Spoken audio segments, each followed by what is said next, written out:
நாவுக்கரசர் பெருமான் திருத்தாண்டகத்திலே இறைவன் காட்சியை தான் நமக்கெல்லாம் தொகுத்து தொகுத்து தாண்டகத்திலே பாடியிருப்பார். அப்படிப்பட்ட இறைவன் நாம் உணர்வதற்கு அரியவன்.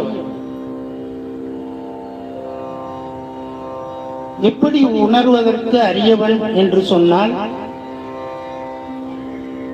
இரு நிலனும் விசும்பும் விண்ணும், இந்த நிலனும் ஆகாயமும் நமக்கு தெரிகின்ற ஒரு பகுதியாக வைத்து இதில் இறைவன் இருக்கிறானா என்று கேட்டால் உடனே வரியை மாற்றி இந்த விசும்பும் விண்ணும் இருக்கக்கூடிய இந்த உலகத்திலிருந்து 7 உலகத்திற்கும் அப்பாலாய் இருக்கின்ற இறைவன் என்று அவனை நம்முடைய சிந்தனைக்கு எட்டாத இடத்திலே கொண்டு போய் வைத்து பாடி காட்டுகிறார். அப்படி இறைவனை நாம் காணவே முடியாதா, உணரவே முடியாதா என்ற ஒரு ஐயப்பாடு நம்முடைய மனதிலே எழுகின்ற வண்ணம் இந்த திருத்தாண்டகம் நமக்கு அமைந்திருக்கிறது. இறைவன் காணவே முடியாதவன் அல்ல. அதே போல இறைவனை நாம் உணரவே முடியாது என்றும் சொல்ல முடியாது. ஏன்னா அருளாளர்களுடைய வாக்கினை வைத்து அப்படிப்பட்ட இறைவனை நாம் அடைய முடியும், நாம் உணர முடியும் என்பதை எல்லாம் ஆகமங்களும் நமக்கு கிடைத்திருக்கக்கூடிய அந்த வேதங்களும் நமக்கு உணர்த்தி கொண்டே இருக்கின்றன. இது ஒரு சாதாரண ஒரு மனித பிறவியிலே அடையக்கூடியதா என்றால் அதுவும் கிடையாது.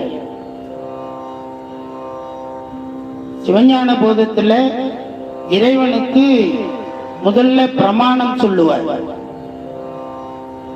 இந்த இறைவன் எப்படி அப்படின்னா, ஒரு இருக்கிற பொருளை வைத்து இல்லாத ஒரு பொருளை காட்டுவது, அது பிரமாணம்.